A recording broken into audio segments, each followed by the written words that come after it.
말씀을 함께 보겠습니다. 야고보서 4장, 야고보서 4장, 함께 말씀을 4장 봉독하겠습니다. 너희 중에 싸움이 어디로부터, 다툼이 어디로부터 나느냐? 너희 지체 중에서 싸움은 정욕으로부터 나는 것이 아니냐?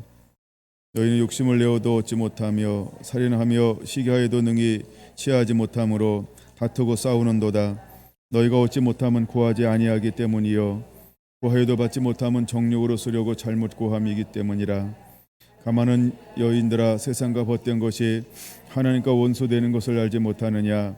그런즉 누구든지 세상과 벗이 되고자 하는 자는 스스로 하나님과 원수되는 것이니라. 너희는 하나님이 우리 속에 거하게 하신 성령의 시기하기까지 사모하신다 하시는 말씀을 헛된 줄로 생각하느냐?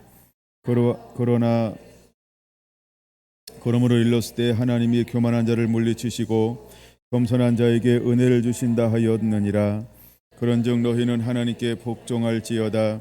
마귀를 대적하라. 그리하면 너희를 피하리라. 하나님을 가까이 하라. 그리하면 너희를 가까이 하시리라. 죄인들아, 손을 깨끗이 하라. 두 마음을 품은 자들아, 마음을 성결하게 하라. 슬퍼하며 애통하며 울지어다. 너희 웃음을 애통으로, 너희 즐거움을 근심으로 바꿀지어다. 주 앞에서 낮춰라. 그리하면 주께서 너희를 높이시리라. 형제들아, 서로 비방하지 말며 형제를 비방하는 자나 형제를 판단하는 자는 곧 율법을 비방하고 율법을 판단하는 것이라. 내가 만일 율법을 판단하면 율법의 준행자가 아니요 재판관이로다. 입법자와 재판관은 오직 한 분이시니 능히 구원하기도 하시며 멸하기도 하시느니라. 너는 누구이기에 이웃을 판단하느냐? 들으라. 너희 중에 말하기를 오늘이나 내일이나 우리가 어떤 도시에 가서 거기서 1년을 머물며 장사하여 이익을 보리라 하는 자들아, 내일 일을 너희가 알지 못하는도다. 너희 생명이 무엇이냐? 너희는 잠깐 보이다가 없어지는 안개니라. 너희가 도리어 말하기를 주의 뜻이면 우리가 살기도 하고 이것이나 저것을 하리라 할 것이거늘, 이에도 너희가 허탄한 자랑을 하니 그러한 자랑은 다 악한 것이라. 그러므로 사람이 선을 행할 줄 알고도 행하지 아니하면 죄니라. 아멘. 하나님이 원하는 교회가 어떤 교회가 되어야 하는가? 또한 하나님의 사람들이 어떻게 신앙생활을 해야 하는가? 야고보서를 통하여서 우리에게 보여주고 싶은 아버지의 마음이 있습니다. 오늘은 4장을 통해서 교회를 연단하는 이유 중에 분열에 관하여 한번 좀 다루어 보려고 합니다. 사단은 끊임없이 교회를 분열하려고 할 것입니다.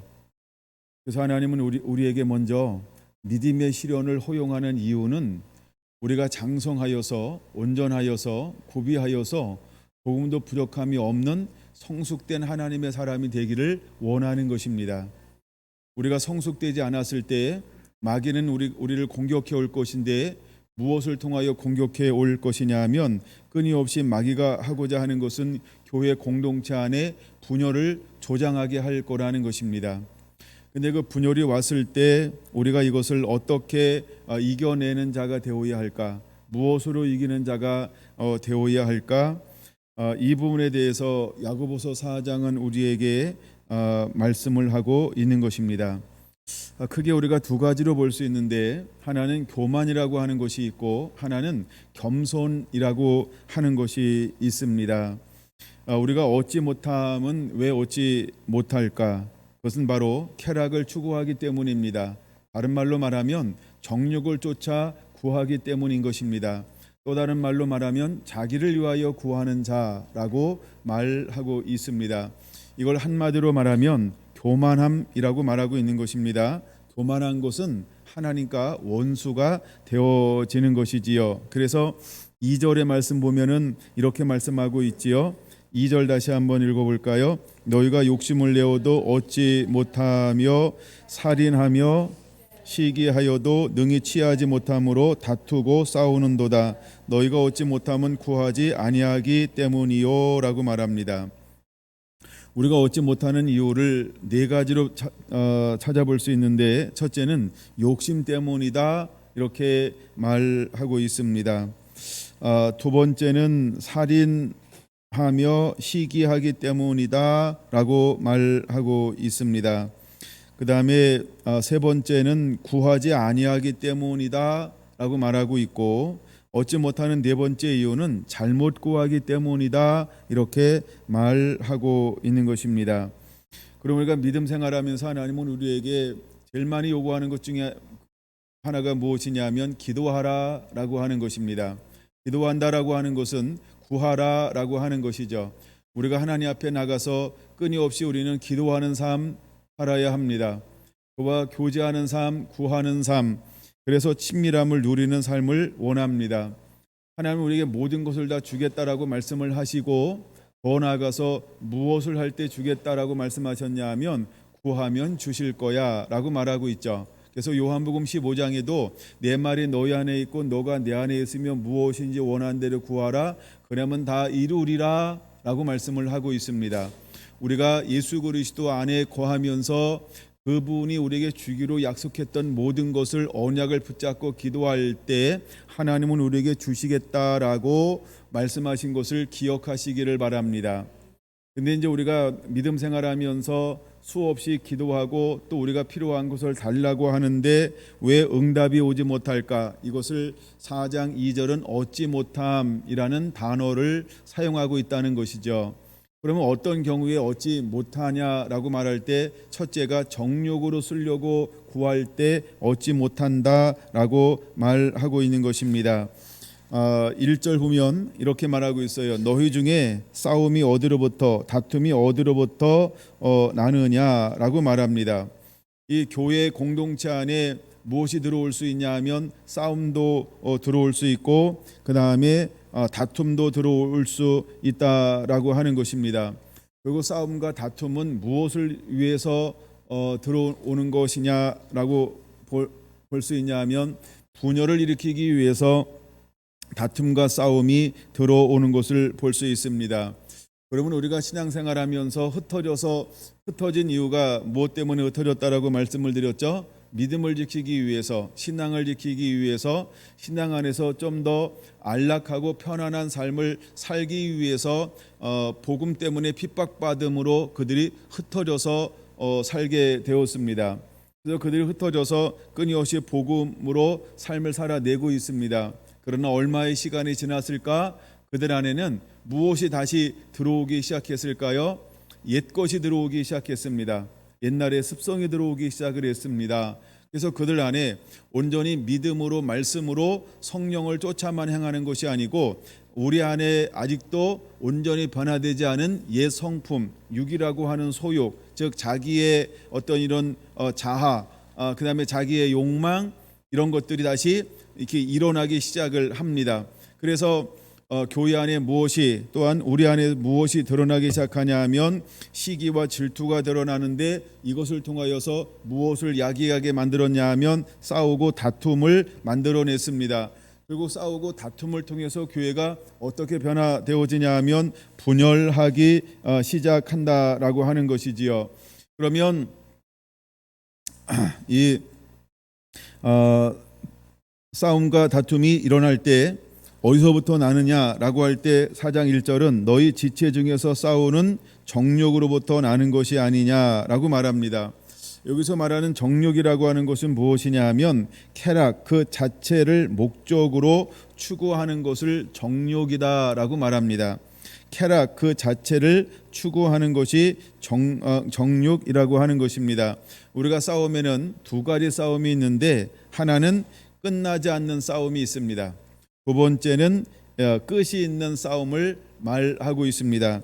근데 여기서 정욕으로부터 나오는 싸움은 어떤 싸움이냐 하면 끝나지 않는 싸움 중에 하나가 정욕의 싸움이라고 표현할 수 있다는 것입니다.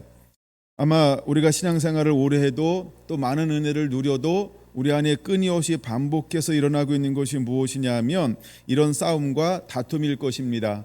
사도 바울이 로마서 7장 8장에서 고백하고 있는 것처럼 이 사망의 법에서 나를 구원할 자가 무엇이냐라고 할 때 이 사망의 법, 즉 정욕과 정욕, 이 육체, 자기의 사랑, 그 다음에 이 육적인 것으로부터 벗어나고 이기게 할 수 있는 것이 무엇이냐라고 할 때 성령의 법이라고 말합니다.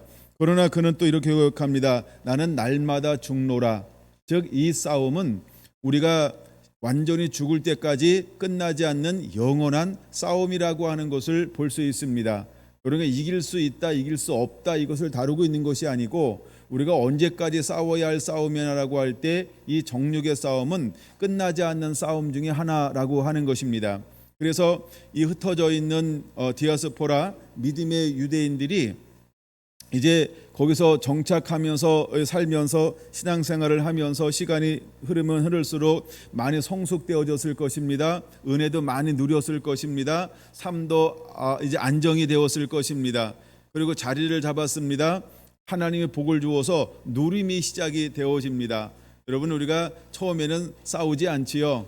그러나 시간이 지나면 지날수록 많은 관계를 맺게 되고 오고 가는 것들 속에 틈이라고 하는 것이 약간씩 이렇게 먼지가 쌓이는 것처럼 쌓이고 쌓이는 것을 우리가 모르는 가운데 쌓이잖아요. 이런 것들이 시간이 지나다 보면 이제 무엇이 생기게 되냐 하면 관계 속에서 일어나고 있는 것이 뭐냐 하면 왜 이러냐, 자기 중심적인 사고와 생각이 끊임없이 자기도 모르게 일어난다라고 하는 것입니다. 여러분, 이것을 피해갈 수 있는 사람은 아무도 없을 거라는 생각이 들어요. 아마 여러분들도 예외가 아닐 것입니다. 다만 그렇게 표현하고 있지 않을 뿐이지. 그래서 끊임없이 우리 안에 이것이 쌓이다 보면 어느 순간에 자기도 모르게 마치 이것이 아주 친밀한 친구인 것처럼, 아니면 정당한 것처럼, 또한 옳은 것처럼, 또한 바른 것처럼, 이것이 말씀인 것처럼, 이것이 은혜인 것처럼 착각하게 만들 정도로 내 삶 가운데 익숙해지는 것이 있다라고 하는 것이지요. 우리가 결혼을 해서 부부 생활하는데 이렇게 하는 게 도리야라고 하는, 우리는 많은 도리를 배우고 자라납니다. 그리고 도리를 갖고 생활합니다.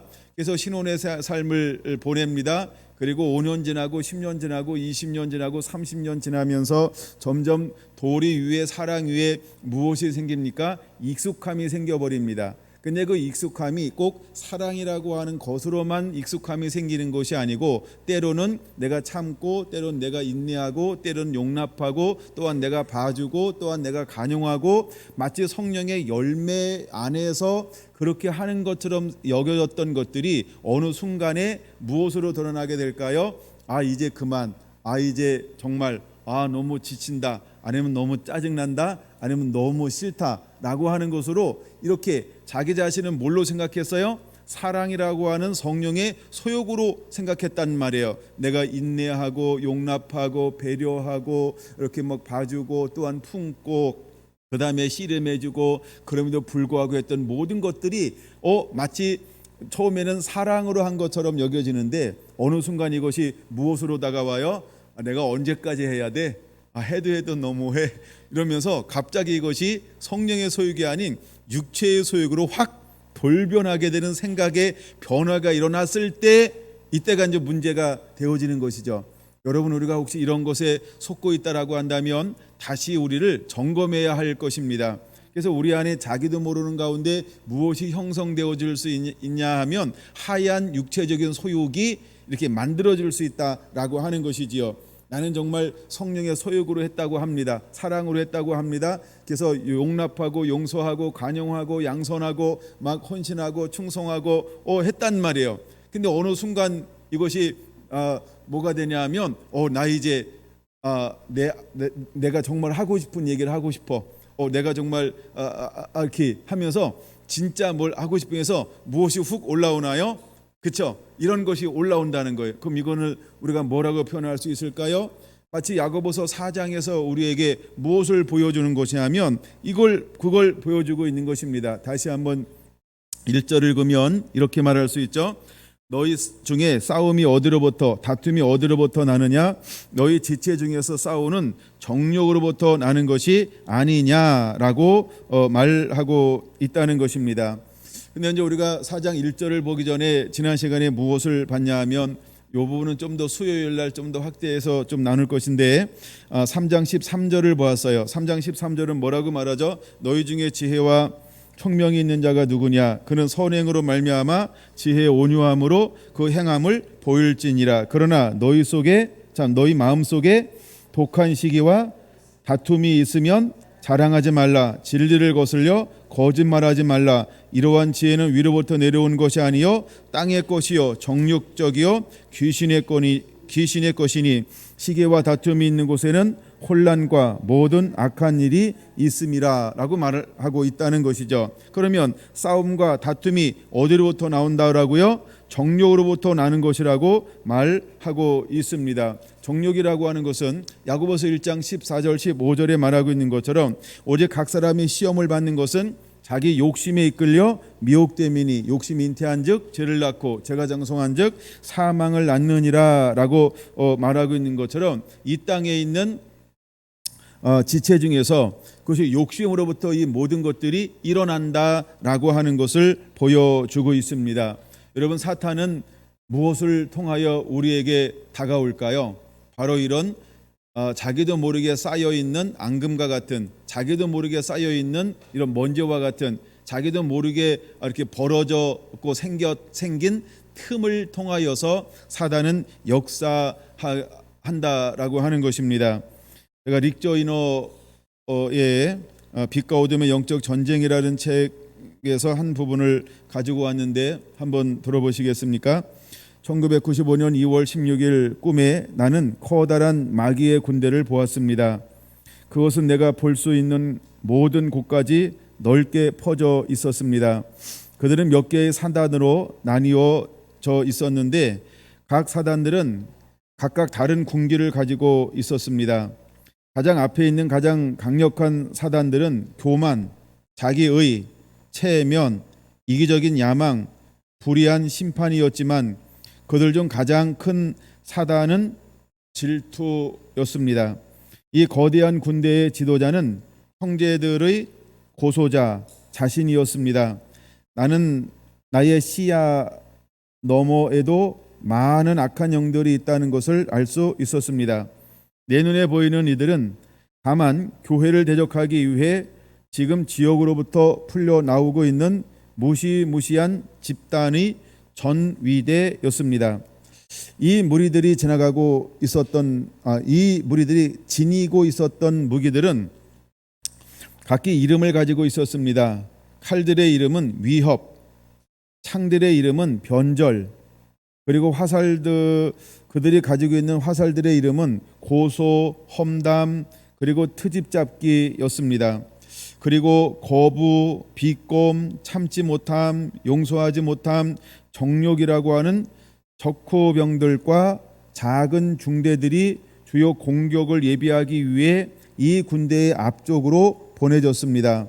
나는 교회가 이전에는 이런 것과 대면해 본 적이 없다는 것을 마음으로 알 수 있었습니다. 이 군대의 주요 과제는 분열을 야기시키는 것입니다. 이들은 모든 종류의 관계들을 공격하기 위해 보내졌습니다. 교회와 교회, 회중과 목회자, 남편과 아내, 자녀들과 부모, 시어머니, 자녀들 상호 간의 관계까지 말입니다.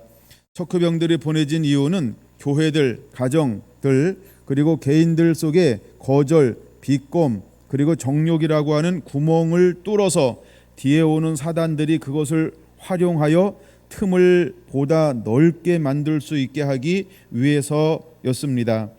이 사단에 있어서 가장 충격적인 부분은 그들이 말을 타고 있는 것이 아니라 기독교인들을 타고 있다는 사실이었습니다. 그 기독교인들은 대부분 옷을 잘 입고 존경받을 만하며 세련되고 교육을 잘 받은 듯한 모습을 하고 있었습니다. 이들은 어둠의 세력들에게 자신들을 열어준 신자들이어서 원소들은 그들을 이용할 수 있었습니다. 하지만 그런데도 그들 자신은 하나님이 자신들을 사용하신다라고 생각하고 있었습니다. 고소자는 분열된 집을 분열된 집은 설 수 없다는 것을 알고 있었습니다. 그래서 이 군대의 궁극적인 목표는 교회를 철저하게 분열시켜서 은혜로부터 완전히 떨어지게 만드는 것이었습니다. 여기까지 한번 인용을 해봅니다. 이번에 봤던 현상 가운데 교회를 분열하기 위한 목적으로 이렇게 파송받는 사단들이 있었는데 어떤 것을 가지고 파송을 받고 있습니까? 교만, 자기의, 체면, 이기적인 야망, 그 다음에 불의한 심판, 그 다음에 가장 큰 사단의 군대는 질투, 질투심을 유발합니다. 시기심을 유발한다라고 하는 것이죠. 그래서 그들의 칼은 위협하는 거죠. 그들의 칼은 위협하는 거야. 그들의 창들은 변절시키는 겁니다. 수많은 화살들이 있는데 고소하는 화살, 험담하고 트집 잡고 거부하고 비꼬고 참지 못하고 용서하지 못하고 정욕에 이끌리게 만드는 그런 화살들로 우리를 공격하고 있다라고 하는 것입니다. 이 군대의 주요 목표가 뭐냐 하면 분열시키기 위해서 온다라고 하는 것이죠. 그래서 분열시키기 위해서 먼저 와서 척후병으로 선발대로 먼저 와서 우리를 분열시키고 뒤에 있는 본진이 와서 우리를 완전히 이렇게 점령하게 만들기 위해서 우리를 먼저 분열시키기 위해서 이러한 것들을 보낸다라고 하는 것입니다. 그러면 야고보서 4장 1절이나 그 다음에 3장 13절에서 16절에 말하고 있는 것처럼 이 모든 것들은 어디서부터 오는 것일까? 여러분, 우리가 깨어 있어야 합니다. 우리 안에도 이런 것이 올 수 있습니다. 나에게도 이런 것이 올 수 있습니다. 나도 예외가 아니라고 하는 걸 알아야 합니다. 여러분, 흩어져서 믿음을 신앙생활을 유지하고 있는 이들은 초대교회 성도들이었습니다. 말씀이 풀어졌고 성령의 권능과 능력으로 뜨거운 심령을 가졌던 사람들입니다. 그러나 그들도 시간이 지나면서 또 새로운 환경 가운데 정착하며 살면서 교회라고 하는 공동체를 누리는 가운데 어떤 현상이 일어났습니까? 틈이 생겼다라고 하는 것입니다. 수많은 공격으로 인해서 나는 아니겠지라고 생각했었는데 어느 순간 교회 안에 무엇이 드러나기 시작을 했습니까? 옛 것과 똑같은 현상들이 일어났다라고 하는 것입니다. 옛 것과 똑같은 현상이 일어났어요. 그래서 율법 아래 있었던 정말 예수님의 시대에 외식하는 자와 같은 현상들이 어디에도 일어났습니까? 교회 안에도 일어나고 있습니다. 지금 수많은 사람들이 무엇을 하고 있습니까? 외식하고 있다라고 하는 것입니다. 말씀대로 산다고 하면서 무엇을 잃어버렸습니까? 말씀의 능력을 잃어버렸습니다. 현상은 있습니다. 모양은 있습니다. 무엇인가 경건한 것처럼 보입니다. 능력 있는 것처럼 보입니다. 말씀을 아는 것처럼 보입니다. 근데 무엇을 잃어버렸을까요? 실제적인 삶을 살아내는 그 능력, 그 원동력을 잃어버렸다라고 하는 것입니다. 그리고 그냥 모양만 취하고 있는 것입니다. 야고보서를 통해서 야고보 사도가 아니 하나님 우리에게 무엇을 주길 원하는 걸까요? 모양이 아닙니다. 내가 무엇을 했었다, 가졌었다, 있었었다 이런 것들을 보여주고자 하는 것이 아닙니다. 그래서 마지막 때 우리에게 무엇을 허용하신 거냐면 믿음의 시련을 끊임없이 허용하는 것입니다. 여러분, 시련이 있으면 사람은 깨어있게 되어져 있습니다. 시련이 없으면 잠잘 수 있습니다. 나태할 수 있습니다. 자기를 점검하지 않을 수 있습니다. 그러나 시련이 오면 자기를 점검하게 되어져 있습니다. 그러므로 하나님은 우리에게 무엇을 허용하실까? 믿음의 시련을 허용한다는 겁니다. 그래서 믿음의 시련이 올 때 온전히 기쁘게 여기는 것, 이 사람들은 어떤 사람일까요? 깨어있는 사람입니다. 말씀대로 사는 사람입니다. 정말 주님을 진정으로 사랑하는 사람들을 온전히 기쁘게 여길 수 있다는 것입니다. 여러분들, 이 믿음의 시련이 왔을 때 우리는 어떤 시각으로 바라볼까요? 이제 여러분, 우리 안에 무엇이 일어날 수 있을까요? 여러분, 3장 13절에 말하고 있는 것처럼 지혜와 총명이 있는 자 누구냐? 그럼 지혜 있다라고 말합니다. 총명이 있다라고 말을 합니다. 그런데 그들 안에 마음속에는 무엇이 숨어져 있나요? 독한 시기가 있습니다. 다툼이 있습니다. 진리를 거스릅니다. 이 모든 것들이 어디서 나온 걸 마치 하나님께로 온 것처럼 착각하면서 사용하고 있을까? 여러분, 그 목사님이 봤던 환상 가운데 나타나는 것처럼 그들이 누구를 통하여 역사하고 일하고 있습니까? 크리스찬들을 통하여 크리스찬들을 타고 일하고 있다라고 하는 것입니다. 혹시 내가 그런 도구가 될 수 있다는 것을 우리가 깨달아야 합니다. 오늘날 교회 안에 얼마나 많은 싸움과 다툼과 시기와 질투와 분열과 정욕 때문에 일어나고 있는지 모릅니다. 그러면서도 수많은 사람들은 다 내가 옳다고 여깁니다. 내가 옳다고 여깁니다. 내가 개혁한다라고 생각하고 있습니다. 여러분, 우리가 그 배후를, 그다음에 그 동기를 다시 한번 뒤돌아 봐야 할 것입니다. 때때로 많은 사람들이 위로부터 내려온 지혜와 세상에서부터 온 거하고 착각하는 경우가 있을 수 있다는 것입니다. 다른 사람이 아니라 내가 그럴 수 있다는 걸 깨달아야 하는 것입니다. 여러분, 우리가 위로부터 내려온 지혜는 첫째, 성결해야 합니다. 다음에 화평해야 합니다. 그리고 간용해야 하고 양순해야 하고 긍휼해야 합니다. 선한 열매가 가득해야 합니다. 편견과 거짓이 없어야 합니다. 화평케 하는 자가 되어야 합니다. 이것이 위로부터 내려온 지혜라고 말하고 있습니다.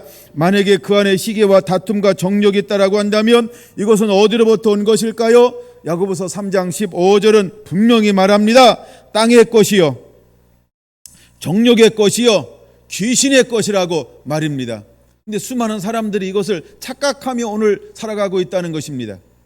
그러면 우리는 철저하게 연단된 믿음을 소유한 자가 되어야 할 줄로 믿습니다. 여러분, 땅에 있다라고 하는 게 뭘까요? 이것은 세상적이라고 하는 것입니다. 하나님께로부터 온 것이 아니고 세상에서 온 거라고 하는 겁니다. 많은 사람들 배웠어요, 들었어요, 경험했어요, 취득했어요. 그렇게 보고 자라났어요. 세상적이라고 하는 겁니다. 근데 마치 그것을 하나님의 기준인 양, 그것이 하나님께로부터 온 것인 양, 위로부터 내려온 지혜인 양, 이것을 자기의 기준으로, 표준으로 삼고 있다고 한다면 이것 또한 상당히 많이 편협된 것입니다. 여러분, 위로부터 내려온 지혜는 첫째, 성결하다라고 하는 것입니다. 여러분, 이 17절을 반드시 우리가 기억해야 할 줄로 믿습니다. 두 번째, 시기와 다툼이 있고 정욕이 있고 진리를 거스린다고 한다면 그것은 정욕적이라고 하는 것입니다. 그리고 세 번째, 그것은 귀신의 것이라고 하는 겁니다. 사단의 것이라고 분명히 말하고 있습니다. 거기에는 무엇이 있을까요? 시기와 다툼이 있는 그곳에 혼란함과 모든 악한 일이 있음이니라. 그러므로 그 안에 무엇이 일어날까요? 4장 1절이 그래서 일어나는 것입니다. 싸움이 일어나는 것입니다. 다툼이 일어나는 것입니다. 그것을 통하여 사단이 무엇을 만들어내는 것일까요? 분열을 만들어내는 것입니다. 만약에 여러분과 하나님 사이에 분열이 생긴다라고 한다면 그것은 우리 안에 있는 교만 때문에 그런 것입니다. 잘못된 지식 때문에 그러고 있는 것입니다. 오만 때문에 그렇게 하는 것입니다. 우리가 바르게 판단해야 합니다. 자기를 진리 앞에 인정하는 자가 되어야 할 줄로 믿습니다. 돌이켜 나 자신을 다시 한번 체크해 봐야 합니다. 자신을 점검해 보아야 합니다. 여러분, 우리가 살 수 있는 길은 오직 하나밖에 없습니다. 회개하는 것입니다. 그리고 진리 가운데로 바르게 서는 것입니다. 진리를 거스린 자가 되지 아니하고 진리를 순종하는 자가 되어야 할 줄로 믿습니다. 할렐루야. 주님은 우리에게 그렇게 하라고 말씀을 하고 있습니다. 여러분, 우리가 분열할 때 일어나는 것 중에 하나가 뭐냐 하면 다른 사람을 죽여야 내가 산다는 것입니다. 우리는 실제로 죽일 수 있고, 또한 우리는 말로 죽일 수 있고, 또한은 제도로 죽일 수도 있고, 또한 여러 가지 형태로 죽일 수 있다는 것입니다. 우리가 그것을 알아야 합니다. 그 다음에 두 번째가 얻지 못함은 무엇 때문이라고 말하고 있습니까? 2절에 보니까 시기하여도, 시기라고 하는 게 무엇일까요? 미움입니다. 미움. 여러분, 미움의 반대가 뭘까요? 사랑입니다. 시기한다 이 말은 뭐냐 하면 말씀을 떠났다는 것입니다. 이미 사단에게 줬던 그 화살을 맞아서 우리 안에 끊임없이 사랑이 식어져 간다는 것입니다.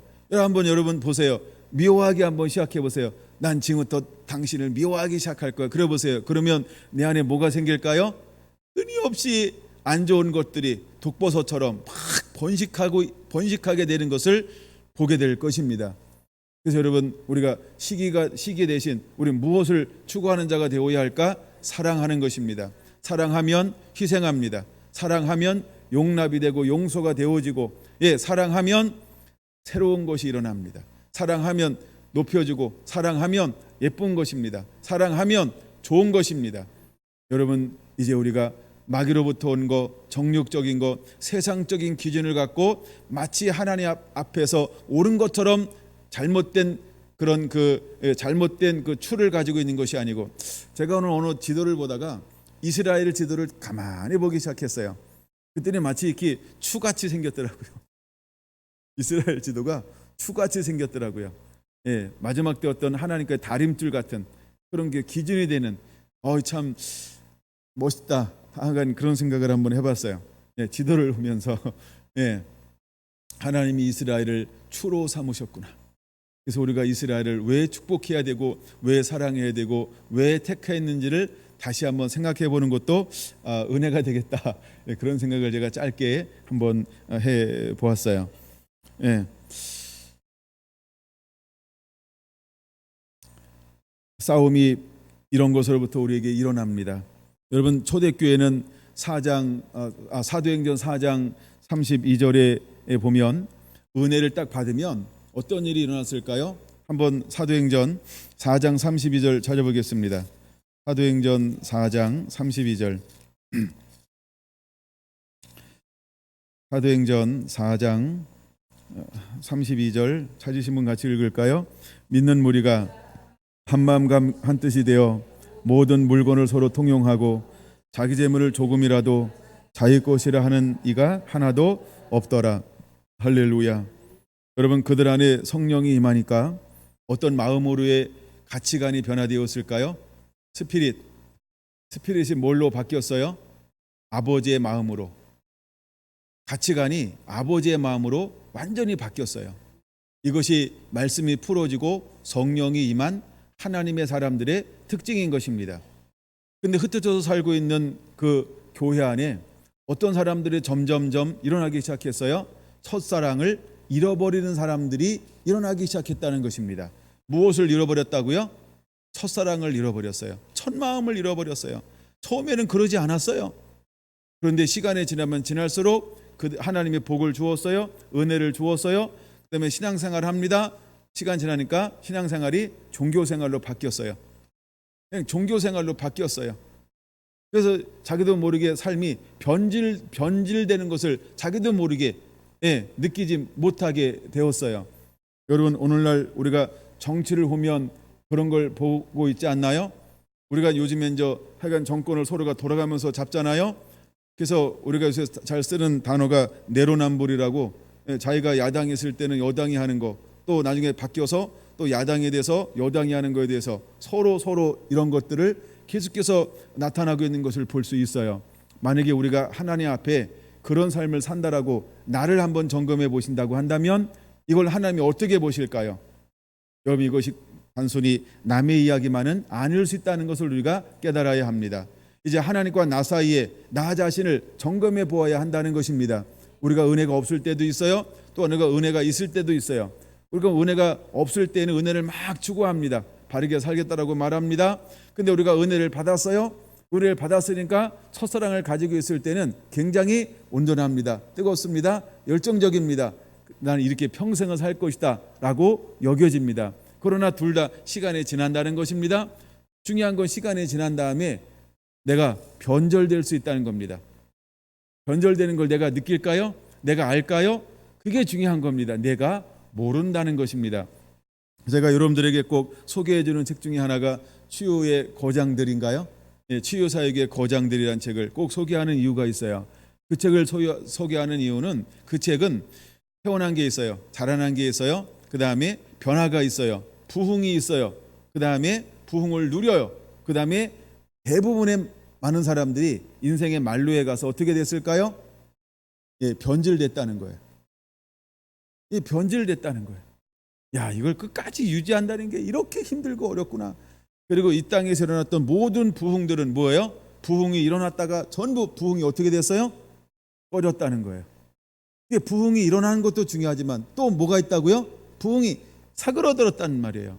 여러분이가 사그러졌을 때 나와 하나님의 관계가 어떤 관계를 유지하고 있어야 되는가?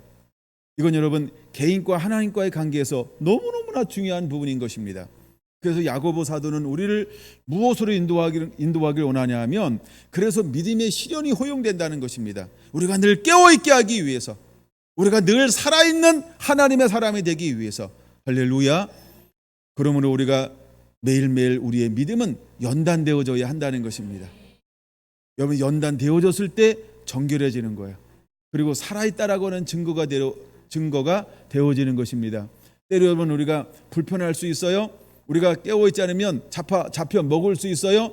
그런 그 전쟁과 같은, 그런 매일매일 시련과 같은 그런 삶 속에 살아있는 사람들은 아마 정신이 살아있을 것입니다. 눈동자가 빠릿빠릿할 것입니다. 행동이 빠릿빠릿할 것입니다. 삶이 빠릿빠릿할 것입니다. 왜? 아차하면 죽을 것이니까, 아차하면 잡혀 먹을 것이니까, 아차하면 타락할 수 있으니까, 아차하면 상처를 받을 수 있으니까 늘 깨어있게 될 것입니다. 오늘을 살아가는 저와 여러분들에게 믿음의 시련이 오는 것은 굉장한 하나님의 사랑이고 축복이라고 하는 것을 우리가 깨달아야 할 줄로 믿습니다. 할렐루야, 할렐루야. 그 다음에 좀 방향만 보고 오후에 이어서 계속 말씀을 나누려고 합니다. 그 다음에 야고보서 사도행전 4장 봤죠? 사도행전 좀 더 볼까요? 5장 3절 한번 보겠습니다. 사도행전 5장 3절 찾으셨나요? 네, 아나니아와 삽비라가 소개가 되어졌어요. 시작. 베드로가 이르되 아나니아야, 어찌하여 사단이 내 마음속에 가득하여 내가 성령을 속이고 땅과 얼마를 감추었느냐. 여러분, 우리가 그렇게 은혜가 임하고 그렇게 하나님의 강력한 그 영광이 막 쏟아진다 할지라도 그 속에 있는 사람들 중에 어떤 마음을 품을 수도 있다는 거예요. 다른 마음을 품을 수 있다는 걸 우리가 알아야 합니다. 아나니아와 삽비라는 예수님의 공생에 사는 동안에 보이지 않는 굉장히 유력한 자였습니다. 존경받는 자였어요. 영향력 있는 하나님의 사람이었습니다. 그런데 그가 성령에 임하고 새로운 변화가 일어났을 때 변화를 타고자 하는데 그 변화를 무엇으로 타기를 원하는 동기를 가지고 있었나요? 말씀에 이끌리고 성령에 이끌린 것이 아니라 자기의 욕망으로. 이것이 드러난 거예요. 이것이 땅을 팔기 전까지는 숨어있는 욕망이 안 드러났던 것이죠.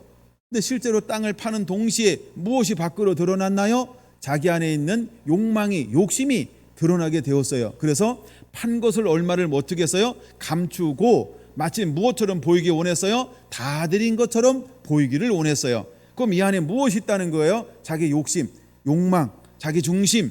그러면서 자기는 인정받고 자기는 좀 더 존경받기를 원하는 새로운 마음이 있었다라고 하는 것이죠. 정직하지 않았어요. 단순히 정직의 문제가 아니었습니다. 숨어져 있는 욕망이 그 안에 있었다는 겁니다. 이것이 어디서부터 왔을까요? 세상적이요, 정욕적이요, 마귀적이니 라고 말하는 것이 실제로 드러난 것입니다. 여러분, 우리가 그럴 수 있어요? 지금의 환경에서 우리가 아무것도 다 좋은 것 같아요. 그러나 어떤 우리가 너무너무 잘 된다, 그럼 욕망이 드러날 수 있어요. 두 번째, 너무너무 안 된다, 그러면 숨어있는 욕망이 드러날 수 있어요. 지금은 뭐 하고 있는 걸까요? 억제. 이럴 수 있다는 거예요. 그래서 우리 안에 주님은 끊임없이 무엇을 허용하는 걸까요? 믿음의 시련을 허용하는 것입니다. 여러분, 시련이 왔을 때 불 속에 들어가서 불로 연단받을 때 우리 안에 숨어져 있는 이 섞여져 있는 것 점점 다 뽑아져 나가야 할 줄로 믿습니다. 회개라고 하는 걸 통해서 점점 거룩하고 정결해져야 할 줄로 믿습니다. 아나니아는 하나님의 성령을 속임을 통해서 그 영혼이 떠나갔다라고 하는 것입니다. 여러분, 우리가 이것을 기억해야 합니다. 그 다음에 6장 1절을 보겠습니다. 사도행전 6장 1절은 시작. 그때에 죄가 더 많아졌는데 헬라파 유대인들이 자기의 가부들이 매일의 구제에 빠짐으로 히브리파 사람을 원망하니. 할렐루야. 여러분, 초대교회가 얼마나 은혜가 풍성한 교회입니까? 사랑이 얼마나 풍성한 교회입니까? 말씀이 얼마나 넘치는 교회입니까? 하나님의 엄청난 막 은혜가 부어짐에도 불구하고 수많은 사람들이 몰려들었고, 그래서 수많은 사람들이 서로 나누면서 이렇게 어떤 일용할 것들을 이렇게 체험을 얻는 이게 놀라운 막 은혜와 은총이 넘쳐나는 교회였습니다. 그러나 시간이 지나면 지날수록 그 사람들 가운데 어떤 일이 일어나기 시작했을까요? 자기를 바라봤습니다. 그리고 상대방을 바라보기 시작을 했습니다. 그리고 뭐라고 생각했어요? 저거는 합당하지 않아. 저거는 옳은 것이 아니야. 왜 내 파이보다 다른 사람의 파이가 더 커야 돼? 야, 나는 왜 파이가 없는데 저 사람 파이를 가지고 있어야 돼? 이렇게 서로 자기 중심으로 생각하는 것을 통해서 드디어 무엇이 잠재해졌던 것이 바깥으로 드러나기 시작했을까요? 원망이라고 하는 것. 이 원망이 왜 만들어졌을까요? 결국 자기 정욕이라고 하는 것입니다. 자라고 하는 것입니다. 자기를 바라보기 시작했다는 것입니다. 어떤 자기를 바라봤을까요? 온전히 하나님 앞에서 다루어지지 않은 나, 온전히 풀무불 속에서 들어가서 정제되어져 있지 않고 섞여져 있는 나, 그 생각을 가지고 바라볼 때 우리가 쏟아낼 수 있는 것은 무엇일까요? 바로 원망이라고 하는 것입니다. 그래서 하나님은 우리에게 믿음의 시련을 허용한다라고 하는 것을 깨달아야 할 줄로 믿습니다. 여러분, 우리는 다시 한번 첫사랑을 회복해야 할 줄로 믿습니다. 그 다음에 자기 자신을 과신하지 않게 되기를 바랍니다. 우리가 과신하고 즉 오만하면, 즉 교만하면 하나님과 원수가 된다라고 하는 것을 깨달아야 하는 것입니다. 그 다음에 우리가 흥분하거나, 그 다음에 교만하거나, 또한 오만하거나, 또한 세상적이고 정욕적이고 마귀적인 것을 쫓으면 무엇이 보이지 않을까요? 내가 누군지를 보이지 않습니다. 내 삶의 현주소가 보이지 않습니다. 그리고 하나님도 더더욱 보이지 않습니다. 그리고 누구만 보일까요? 내가 가지고 있는 지금 이 지위, 권세, 명예, 부, 그 다음에 어떤 지식, 내가 가지고 있는 지금 이 자리, 뭐만 보일까요? 자기만 보이기 시작할 것입니다. 이걸 다른 말로 말하면 교만이라고 말합니다. 그런데 흩어져 있는 교회들 가운데 어떤 일이 일어났을까요? 시간이 지나면 지날수록 말씀의 은혜도 받지만 많은 사람들이 옛것으로 돌아가는, 토착화되어지고 이게 분열되어지면서 말씀의 본질을 잃어버리는 이런 세력들이 일어나기 시작했다는 것입니다. 그래서 야고보 사도를 통해서 흩어져 있는 12지파와 흩어져 있는 수많은 기독교인들에게 이것을 권면하고 있는 것입니다. 그러면 이 야고보 시대만 그럴까요? 초대교회만 그럴까요? 아닙니다. 오늘 이 시대도 그럴 수 있다라고 하는 걸 우리가 깨달아야 합니다. 그 주인공이 누굴까요? 나도 그럴 수 있다는 걸 깨달아야 합니다. 할렐루야. 나도 그럴 수 있다는 걸 깨달아야 합니다. 그래서 여러분, 우리가 이렇게 기도해야 할지 모릅니다. 주님, 내 신앙생활 가운데 끊임없이 연단을 허용하여 주시옵소서. 어쩌면 연단이 있는 것이 우리를 살게 하는 것입니다. 편안하다 할 때 주님이 오실 것이라고 말하고 있습니다. 그러나 여러분, 우리가 편안하면 나태하게 되어져 있습니다. 여러분, 우리가 끊임없이 우리 삶 가운데 무엇이 있어야 정말 복일까? 사도 바울에게 하나님이 준 것이 무엇을 하나 주었다 그랬죠? 가시를 주었다라고 말합니다. 그것이 고난이었어요. 고통이었어요. 어쩌면 우리 삶 가운데도 그런 것이 있다고 한다면 굉장히 큰 은혜가 될 것입니다. 할렐루야. 그래서 여러분, 우리의 신앙생활도 롤러코스터를 타는 것처럼 올라갔다 내려갔다, 늘 올라가기만 해도 안다고 늘 내려가만 해도 참 낙담하고 절망하겠죠. 올라갔다 내려갔다는 이 속에서 우리가 하나님의 깊은 은혜를 누리시기를 바랍니다. 우리를 향한 하나님의 마음과 생각이 무엇인지를 우리가 아는 것이 굉장히 중요한 것입니다. 자, 야고보서 다시 4장으로 돌아와서 한번 7절 한번 보겠습니다. 7절 건너뛰어서 오후에 좀 더 볼 겁니다만, 그러면 하나님은 우리가 어떤 하나님의 사람이 되기를 원하고 있을까? 6절 그러나 더 큰 은혜를 주시나니 그러므로 일렀을 때 하나님의 교만한 자를 물리치시고 겸손한 자에게 은혜를 주신다 하였느니라. 그러면 결국 하나님은 우리가 이제 교만하지 말고 어떤 사람이 되기를 원하는 거예요? 겸손한 자가 되기를 원합니다. 그럼 겸손한 자를 원할 때 저는 7개로 한번 찾아봤는데, 우리가 겸손하기 위해서 무엇을 해야 할까? 첫째, 7절 하나님께 복종하는 자가 되어야 할 줄로 믿습니다. 둘째, 마귀를 대적하는 자가 되어야 할 줄로 믿습니다. 셋째, 8절 하나님을 가까이 하는 자가 되어야 할 줄로 믿습니다. 넷째, 죄인들아 손을 깨끗이 하라, 손을 깨끗이 하는 자가 되어야 할 줄로 믿습니다. 다섯 번째, 두 마음을 품은 자들아 마음을 성결케 하라 했던 것처럼 마음을 성결케 하는 자가 되어야 할 줄로 믿습니다. 그 다음에 여섯 번째, 9절 슬퍼하며 애통하며 우는 자가 되어야 할 줄로 믿습니다. 그 다음에 일곱 번째, 주 앞에서 낮추는 자가 되어야 할 줄로 믿습니다. 이것을 일컬어서 우리는 뭐라고 표현할 수 있냐 하면 진정한 겸손이라고 말할 수 있는 것입니다. 이제 우리가 이기는 방법이 무엇일까? 겸손한 자가 되어지는 것입니다. 그럼 겸손한 자가 되어지는 것은 그 시대에 복음 때문에 핍박을 당하고 환난에 당하는 그 가운데 하나님 우리에게 무엇을 만들어내기를 원할까? 이 7가지를 만들어내기를 원하신다는 겁니다. 그럼 우리 하나님께 복종하는 자가 되어야 합니다. 마귀를 대적하는 자가 되어야 합니다. 하나님을 가까이 하는 자가 되어야 합니다. 손을 깨끗이 하는 자가 되어야 합니다. 마음을 성결케 하는 자가 되어야 합니다. 슬퍼하며 애통하며 우는 자가 되어야 할 줄로 믿습니다. 주님 앞에서 자신을 낮추는 자가 되어야 할 줄로 믿습니다. 오후에 이어서 더 깊이 이 부분을 나누어 보려고 합니다.